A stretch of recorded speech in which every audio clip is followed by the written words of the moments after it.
జై జగన్ జై జగన్ జై జగన్ జై జగన్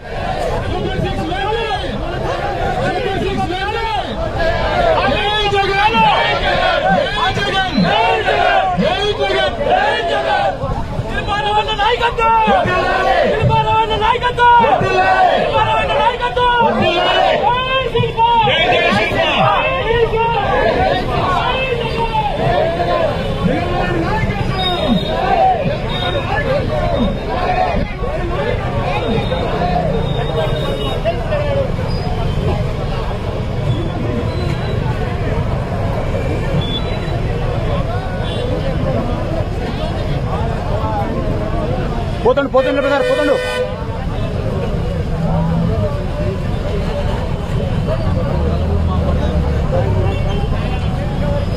పోయేసన్నా పోయచ్చా సూపర్ 6 హామీలు వెంటనే చేతగాని సీఎం చేతగాని సీఎం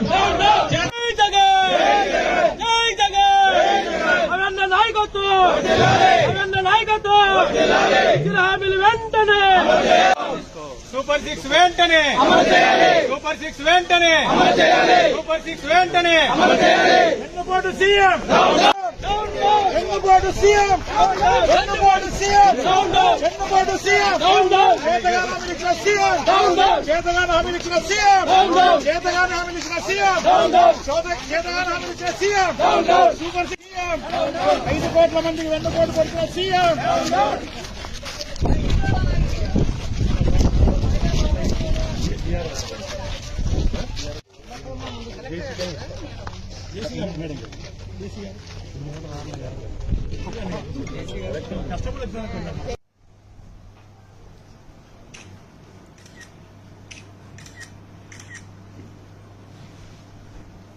ప్రజల్లో వాళ్ళకి ఎవరైతే నచ్చారో వాళ్ళందరినీ పోలీసు వ్యవస్థ ద్వారా అందరినీ నాశనం చేస్తూ అనవసరమైన కేసులు వేస్తుంది.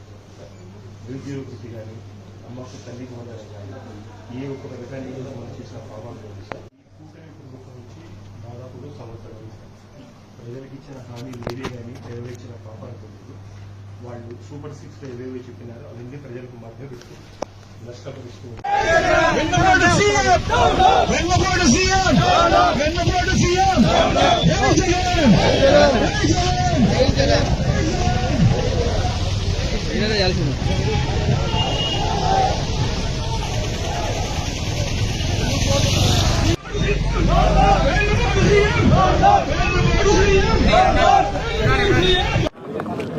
అందరికీ నమస్కారం. కూటమి ప్రభుత్వం వచ్చి దాదాపు సంవత్సరంగా వస్తోంది. ప్రజలకు ఏ మేలు చేసిన పాపాన పోలేదు. అందరికీ తెలిసిన విషయమే, చంద్రబాబు నాయుడు గారు తన ముఖ్యమంత్రి పీఠాన్ని ఎక్కింది ఏ రకంగా అని ఆలోచన చేస్తే వెన్నుపోటు ద్వారానే ముఖ్యమంత్రి పీఠాన్ని అధిరోహించినాడు. ఒక్కసారి మనం అయితే గుర్తుంచుకోవాలి. గత ఎన్టీ రామారావు గారు, దివంగత నేత ఎన్టీ రామారావు గారిని మనకందరికీ తెలిసే వైస్రాయ్ హోటల్లో ఏ రకంగా అవమాన పాలు చేశారు. వాళ్లకు అతి ఎక్కువ సంతానం ఉన్న ఆయన ఒక్క సంతానానికి కూడా తన రాజకీయ వారసత్వాన్ని రానివ్వకుండా కుట్రలు కుయుక్తులతో అందలం ఎక్కి ముఖ్యమంత్రి పదవి తీసుకున్న వ్యక్తి చంద్రబాబు నాయుడు. అక్కడి నుంచి ఆయన వెన్నుపోటు రాజకీయము మొదలవుతూ పోయింది. వాస్తవమా కాదా? ఎన్ని రకాలుగా ఆయన చేసుకుంటూ పోయినాడు. రాజకీయంలో ఏ ఎలక్షన్ వచ్చినా సరే నీతిగా నిజాయితీగా గెలిచిన దాఖలాలు ఎప్పుడూ లేవు. తనకు అనుకూలంగా ఎమ్మెల్యేలను కొనుగోలు చేయడం, ఎమ్మెల్సీలను కొనుగోలు చేయడం, ఎప్పుడు కుట్రలు కుయుక్తులతో ముఖ్యమంత్రి ఆందోళనని ఎక్కిన వ్యక్తి ఇప్పటి ముఖ్యమంత్రి చంద్రబాబు నాయుడు గారు. ప్రజలకు మేలు చేయాలని ఎప్పుడు ఆలోచన చేసిన పాపన పోని వ్యక్తి ఇప్పటి ముఖ్యమంత్రి చంద్రబాబు నాయుడు గారు. ఎప్పుడు స్వలాభం వాళ్లకు లాభం చేకూర్చుకుంటూ వాళ్ళ వర్గానికి లాభం చేర్చుకుంటూ ప్రజలను అధోగతి పాలు చేసే వ్యక్తి చంద్రబాబు నాయుడు. అదే మా జగనన్న చెప్పిన మాట ప్రకారం అన్నీ తూచా తప్పకుండా అమలు చేసి ప్రజల మన్ననలు కొన్న వ్యక్తి మా జగనన్న. మీరు ఆలోచన చేయొచ్చు, అన్ని రకాలుగా ఆలోచన చేస్తే మళ్ళీ ఈసారి ప్రజలు ఎందుకు ఆశీర్వదించలేదు అని. మాకంటే ఎక్కువ స్కీమ్స్ చెప్పి చంద్రబాబు నాయుడు గారు ప్రజలు ఎమరపాటు పడినారు. ఎందుకంటే జగనన్న దాంట్లో 5 సంవత్సరాలు పూర్తిగా లబ్ధి పొందినారు. ఈ రకంగానే అంతకంటే ఎక్కువ స్కీమ్స్ ఇక్కడ ఉన్నాయి కాబట్టి ఈ రకంగానే మాకు ఇంకా కొద్దిగా ఎక్కువ వస్తుంది అని చెప్పేసి ఆశతో చంద్రబాబు నాయుడు గారిని ఎన్నుకోవడం జరిగింది. వెన్నుపోటుకు బలవ్వడం కూడా జరిగింది. ఈ రకంగా చంద్రబాబు నాయుడు ప్రతి వ్యక్తికి మోసం చేస్తూ వెన్నుపోటు పొడుస్తూనే పోయినాడు. ఎందుకు చంద్రబాబు నాయుడును వెన్నుపోటు నాయకుడని అనకూడదని మీ ద్వారా నేను క్వశ్చన్ చేస్తూ ఉన్నాను. ఎన్ని హామీలు సూపర్ 6లో ఇచ్చి ఏవి చేయకుండా పోయిన వ్యక్తి చంద్రబాబు నాయుడు గారు. తల్లికి వందనం ఏడాదికి 15,000 ఎంతమంది పిల్లలుంటే అంతమందికి ఇస్తామని చెప్పారు. అవి ఇచ్చారా? ఎందుకు ఇవ్వలేదు? ఆయన నైజం. అలాగే ఆడబిడ్డ నిధి 19 సంవత్సరాల నుంచి 59 సంవత్సరాలకు ప్రతి మహిళకు 1,500 రూపాయలు, ఏడాదికి 18,000 రూపాయలు ఇస్తామని చెప్పారు. అది ఇచ్చారా? అది మీరు ప్రజలకు మోసం చేయడం కాదా? ఉచిత ఆర్టీసీ బస్సు మహిళలకని చెప్పారు. ఏం అమలు చేశారు? 50 సంవత్సరాలు నిండిన ఎస్సీ, ఎస్టీ, బీసీ మైనారిటీలకు లోన్లు, పెన్షన్లు ఇస్తామని చెప్పారు. ఏం చేశారు? ఏడాదికి 3 సిలిండర్లు ఇస్తామని చెప్పారు. అరకొరగా ఇచ్చి దాన్ని కరెక్ట్గా అమలు చేయని వ్యక్తి ఆయన. జాబ్ క్యాలెండర్ అని చెప్పారు, నిరుద్యోగ భృతి అని చెప్పారు. ఏమిచ్చారు? 3,000 రూపాయలు నిరుద్యోగ భృతి నిరుద్యోగులకు ఇస్తూ ఉన్నారా? ఇవన్నీ మోసాలు కాదా? అన్నదాత సుఖీభవ అని చెప్పేసి 20,000 ఆర్థిక సాయాన్ని అందిస్తామన్నారు. ఏమిచ్చారు? ఏడాదికి ఇవ్వవలసిన 10,718 కోట్ల రూపాయలు. ఈరోజు 4వ తేదీన రాష్ట్ర వ్యాప్తంగా మా వైఎస్ఆర్ కాంగ్రెస్ పార్టీ ఏదైతే ఈ కూటమి ప్రభుత్వం ఎలక్షన్స్ లో హామీ ఇచ్చిందో వాటినన్నింటినీ అమలు పరచకుండా ఈరోజు ప్రజలకు వెన్నుపోటు పొడచడం జరిగింది. ఇది వెన్నుపోటు దినోత్సవంగా మేమంతా ఈరోజు జరుపుకుంటున్నాం. ఎందుకంటే ప్రజల పక్షాన పోరాడే పార్టీ మా వైఎస్ఆర్ కాంగ్రెస్ పార్టీ. కాబట్టి ఈరోజు రాష్ట్రం అంతా ప్రజలు గొంతుగా మారి ఈరోజు మేము ఈ వెన్నుపోటు దినోత్సవం జరుపుతాను. అయితే ఈరోజు కూటమి ప్రభుత్వం అధికారం లేకొచ్చి సంవత్సరంగా వస్తుంది. సంవత్సరం ఈ రోజుకు. అయితే ఏవైతే సూపర్ 6 చెప్పిందో, సూపర్ 6 అంటే ఈరోజు మహిళలు అన్హ్యాపీగా ఉండడం, రైతులు అన్హ్యాపీగా ఉండడం, విద్యార్థులు అన్హ్యాపీగా ఉండడం, వ్యాపారస్తులు అన్హ్యాపీగా ఉండడం, నిరుద్యోగులు అన్హ్యాపీగా ఉండడం, ఉద్యోగస్తులు అన్హ్యాపీగా ఉండడం. ఈ అన్హ్యాపీగా ఉండడమే సూపర్ 6 అని భావించి అమలు పరుస్తున్నారని నేను ఈ ప్రభుత్వాన్ని అడుగుతున్నాను. ఏదైతే మీరు సూపర్ 6 చెప్పారో తక్షణం అమలు పరచాలని మేము కోరుకుంటున్నాం. అయితే మీరు ఆ రోజు అధికారంలో రావడానికి ఏవైతే హామీలు ఇచ్చారో, తల్లికి వందనం అన్నారు. తల్లికి వందనం లేదు, తండ్రికి ఇంధనము లేదు. అలాగే నిరుద్యోగ భృతి అన్నారు. నిరుద్యోగ భృతి లేదు. నిరుద్యోగ భృతి లేక ఈరోజు నిరుద్యోగులు చాలా కష్టాలు పడే పరిస్థితి ఉంది. అలాగే ఆడబిడ్డ నిధి అన్నారు, అడ్రస్ లేకుండా పోయింది. అలాగే చూసుకుంటే రైతుకు అన్నదాత సుఖీభవ అన్నారు. అన్నదాత సుఖీభవ కాదు, కష్టాల భవగా మారిందని ఈ సందర్భంగా తెలియజేస్తున్నాం. ఉచిత బస్సు అన్నారు, ఊసే లేదు.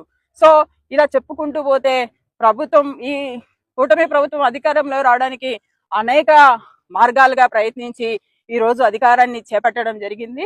మా డిమాండ్ ఒకటే, అధికారంలోకి వచ్చారు, ఖచ్చితంగా పేద పరిస్థితులు, మన రాష్ట్రంలో అందరి పరిస్థితులు అర్థం చేసుకొని మీరు హామీలన్నీ అమలు పరచాలని తెలియజేసుకుంటున్నాం. అదే ఈరోజు ఏవైతే మీరు చెప్పలేదో మద్యాన్ని మాత్రం అమలు పరుస్తున్నారు. ఈరోజు చూసుకుంటే ఎక్కడ చూసినా మద్యం ఏరులై పారుతుంది. ఈ మద్యాన్ని నిజంగా చూసుకుంటే ఫార్మసీ మెడికల్ షాపులలో 24 అవర్స్ అని మెడిసిన్ ఎలా దొరుకుతుందో మద్యం షాపులలో కూడా ఈరోజు మద్యము 24 అవర్స్ గా దొరుకుతుంది. ఆ మెడిసిన్ ప్రాణాలు కాపాడితే ఈ మెడిసిన్ ప్రాణాలు తీస్తుంది, ఈ మద్యం అనేది ప్రాణాలు తీస్తుంది.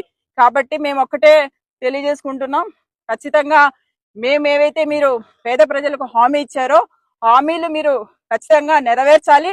నెరవేర్చేంత వరకు కూడా ప్రజల పక్షాన నుండి మా వైఎస్ కాంగ్రెస్ పార్టీ, మా నాయకుడు జగనన్న ఖచ్చితంగా ప్రజల పక్షాన పోరాడే వ్యక్తి కాబట్టి ఖచ్చితంగా ఈ పోరాటాలు కొనసాగుతాయని ఈ సందర్భంగా తెలియజేస్తూ, అదే విధంగా మీరు సంక్రాంతి దీపావళిని ఈరోజు మీరు కూడా సాయంత్రం మీ కార్యకర్తలకు జరపాలని తెలియజేశారు. సంక్రాంతి అంటే నేను ఒకటే అడుగుతున్నా, సంక్రాంతి అంటే రైతులు ఆనందంగా చేసుకునే పండగ. ఈ రోజు మీరు రైతులను ఎక్కడ ఆనందంగా ఉంచారని ఈ ప్రభుత్వాన్ని నేను ప్రశ్నిస్తున్నా. అదేవిధంగా దీపావళి అంటున్నారు, దీపం పథకమే పూర్తి స్థాయిలో అమలుపరచలేదు. దీపం పండగ దీపావళి ఎలా జరుపుకుంటారని ఈ సందర్భంగా తెలియజేస్తూ, ఖచ్చితంగా వచ్చే కాలానికి ఇంకా పూర్తి స్థాయిలో ఇవన్నీ అమలు పరిచే విధంగా మేమంతా ప్రజల పక్షాన ఉంటామని తెలియజేస్తూ థ్యాంక్ యూ.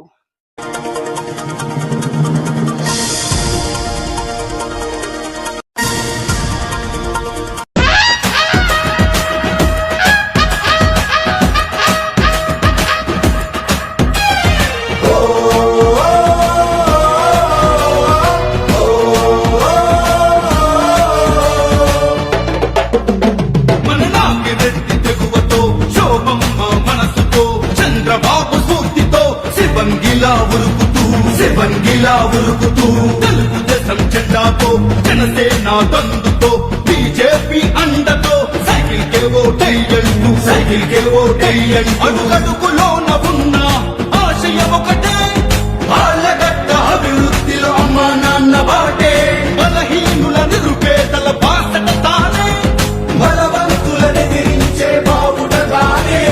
అదిగో చూడు శివంగిలా ఉరుకుతోంది, అదిగో చూడు సైకిల్ గుర్తుకే ఓటేయంటూ, అదిగో చూడు శివంగిలా ఉరుకుతోంది, అదిగో చూడు సైకిల్ గుర్తుకే ఓటేయంటూ.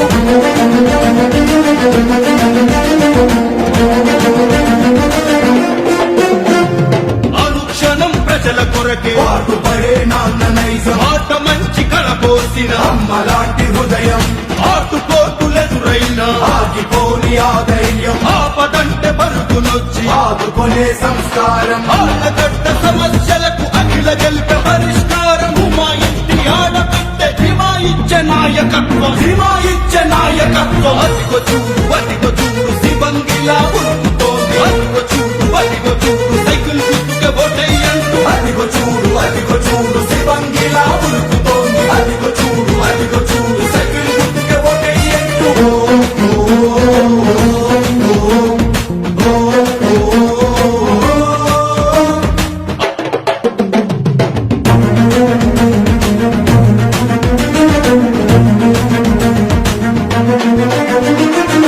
నిత్యం ప్రజలతోనే అనుబంధం నామె బలం, కష్టాలలో నిరుపేదను ఆదుకొనుటే అఖిల గుణం, అధినేత చంద్రబాబు ఆశయాలే తన మార్గం, ఆళ్ళగడ్డ అభివృద్ధికి ఆలోచన నిరంతరం, స్త్రీ జాతికి యువ శక్తికి స్ఫూర్తి అఖిల సారథ్యం, అక్రమాల వికృతాల సైకోలకు సింహ స్వప్నం, అదిగో చూడు శివంగిలా ఉరుకుతోంది, అదిగో చూడు సైకిల్ గుర్తుకే ఓటేయంటూ, అదిగో చూడు శివంగిలా ఉరుకుతోంది, అదిగో చూడు సైకిల్ గుర్తుకే ఓటేయంటూ, అదిగో చూడు శివంగిలా ఉరుకుతోంది, అదిగో చూడు సైకిల్ గుర్తుకే.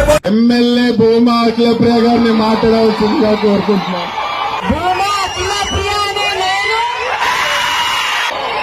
ఆలగడ్డ ఎమ్మెల్యేగా ఈరోజు ఈ గడ్డ మీద అడుగు పెట్టినప్పుడు నిజంగంటే మీరు చూపించిన ఈ ప్రేమ అభిమానాలు, ఈ ఉత్సాహము, జీవితాంతము మీరందరూ చూపించిన ఈ అభిమానం నేను గుర్తు పెట్టుకోవడమే కాకుండా అవతల వాళ్ళు కూడా గుర్తు పెట్టుకునేలాగా చేస్తామని చెప్పి ఈ సందర్భంగా తెలియజేసుకుంటున్నా. నేను గతంలో కూడా చెప్పిన, ఇప్పుడు చెప్తున్నా, అప్పుడు ఏం చెప్పినా చాలా మంది టికెట్ రాదనుకున్నారు. టికెట్ వచ్చిందా? చాలా మంది ఎన్నికల్లో గెలవలేమనుకున్నాము, గెలిచినామా? మరి ఈరోజు ఆలగడ్డలో ఎప్పుడు లేని విధంగా మరి ప్రజలు బయటికి వచ్చి, కార్యకర్తలు బయటికి వచ్చి చాలా కసితో ఈరోజు ఓట్లు వేస్తున్నారు. ఎందుకంత కసి ఉందంటే ప్రతి ఒక్క ఇంట్లో ఒక కేసు, ప్రతి ఒక్క ఇంట్లో ఒక ఇబ్బంది, ప్రతి ఒక్క ఇంట్లో ఈ రోజు బయటికి రానియకుండా కేసులు వేశారు. ఈ రోజు పాటలు పెట్టుకొని నా ముందే డాన్సులు వేసే వాళ్ళు ఎవరు తెలుసా? కేసులు పెట్టించుకొని నా కోసం జైలుకు పోయే వాళ్ళు. ఈ రోజు నేను చెప్తున్నాను, నా కోసం ముందుకొచ్చి కేసులు వేయించుకున్న వాళ్ళు, నా కోసం కష్టపడిన వాళ్ళు, పార్టీ కోసం అండగా 5 సంవత్సరాలు నిలబడిన